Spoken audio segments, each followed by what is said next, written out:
Talking about the history of Memphis, we all know in hip hop we got our beefs. Yeah. You look at different cities, different labels. Look at New Orleans between Cash Money and No Limit. You look at Atlanta, T.I. and Luda and Gucci and Jeezy.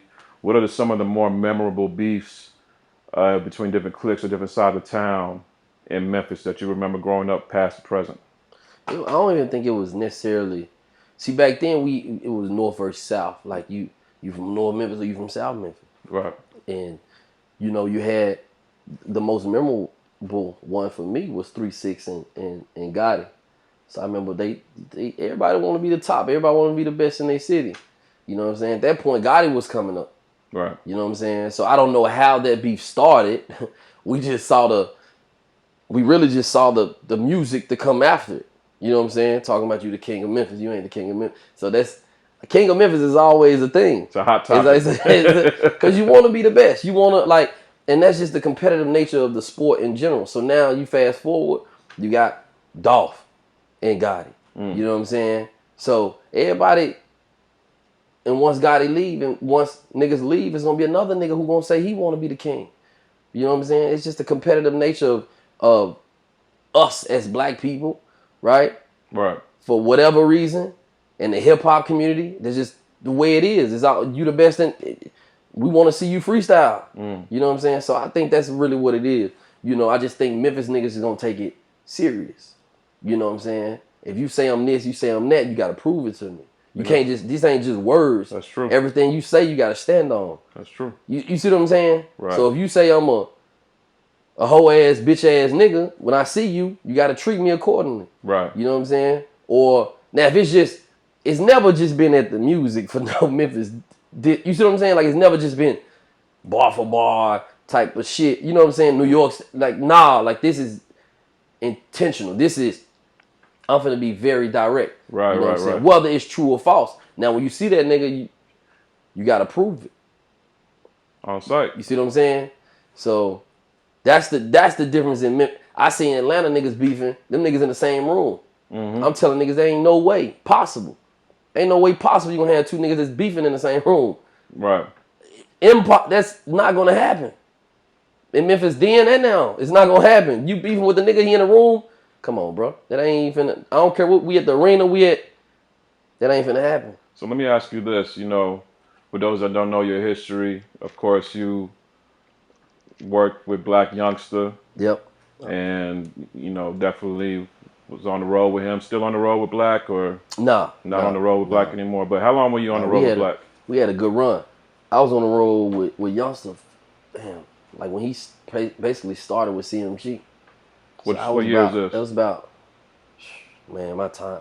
Don't tell me the times. I want to say it was a total of about 3 years though. Okay. Yeah, it was about 4 years. About 3 years. Okay. And a half, I don't know. But it was a hell of a run. I remember when we started, I remember my brother B Mims, he was managing him. And so initially he needed help on the road. He needed a road manager. So I came in kind of initially as a road manager, and then it wasn't even a week till he didn't have a DJ. It was just like, oh, you don't have a DJ. So it just kind of made sense for me to fall into that role of being a DJ. I like being a DJ better than a road manager. Yeah, it's definitely you know what I'm saying? So more rewarding. I will say that. So, but just to see Youngsta go from $5,000 a show to 40,000, 45,000. That was one of the biggest rewards. You know what I'm saying?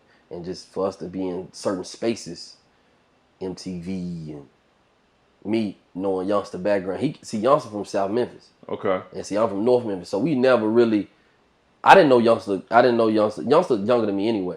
But I didn't know, I don't really fuck off in South Memphis. I don't even know how to even really move around in South Memphis. I think back then you just kind of stayed in your space. Now you drop me off anywhere in North Memphis, I could tell you how to downtown, all that shit. But I didn't really move around in South Memphis like that. I know the main streets, but Youngsta showed me a whole nother side of South Memphis. And the Memphis mentality is the Memphis mentality, whether you're in North or South. What do you think the main difference is between North Memphis and South Memphis? Nothing.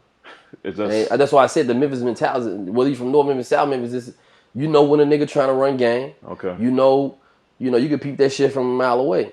You know what I'm saying? We're very intuitive people. You know what I'm saying? Because you never want to be a square ass nigga that's gonna get over. Like, oh, we can get over on this nigga or whatever. You never want to be that guy. Right. You know what I'm saying? So, you got hustlers from South Memphis, you got hustlers from North Memphis. Okay. You know, and they respect each other and kind of just stay out the way. You know what I'm saying? You over here, we over here. Gotcha. Yeah. With Blac, one thing you said was you saw that growth going from 5K a show to 40 and 50 racks a show. Tell me about that come up right there, because a lot of DJs, when they get with an artist, sometimes they might be in that beginning stage, but then when they start get popping, the artist might go ahead and get another DJ, somebody from the radio, something like that, or whatever the case may be. Or you might have a situation where an artist might hit you up because he's popping now and he can afford you or something like that, and then you're already at that 40 or 50 rack range with the artist, you know what I'm saying, that's doing those bigger shows.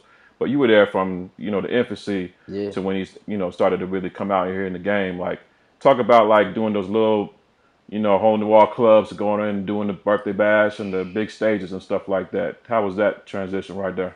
It was amazing. I was just more so happy for him. You know what I'm saying? Like, just to see him grow. I think the biggest part of it is just loyalty. Right. I think we gravitate towards loyalty from Memphis. You know what I'm saying? Like, you loyal, you down through whatever. You down through when I ain't. It might be a slow week. It may be a slow month.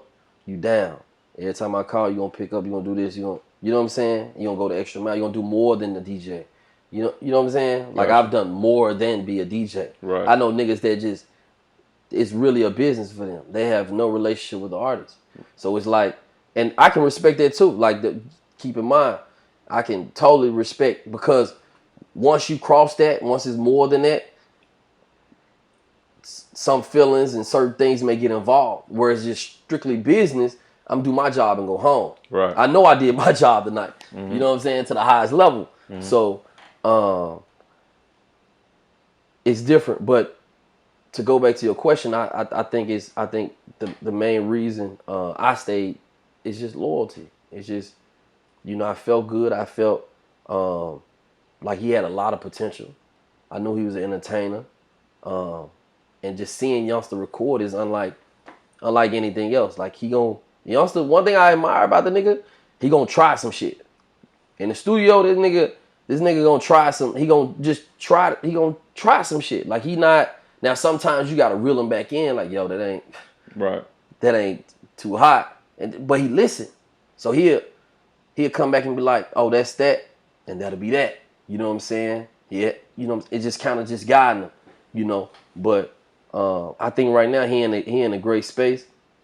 I remember when we made, like, just to have the biggest record is Booty, right? Mm-hmm. Niggas laughed at that record. Mm-hmm.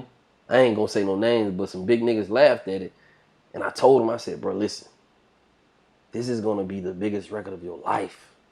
This record right here, because just understanding what Booty is, like, to women, once you got women, like you through the roof.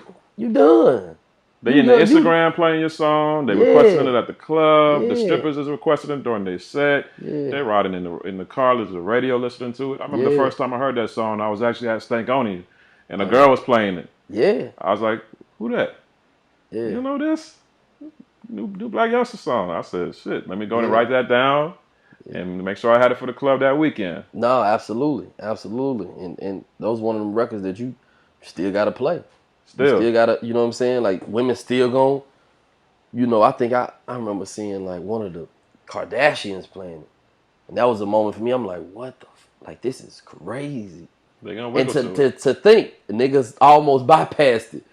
Like, niggas almost like, nah, that ain't it. Like, what are you doing? Exactly. You see what I'm saying? But it took a year for that record to even get moving. It be like that sometimes. Yeah, you got to be patient.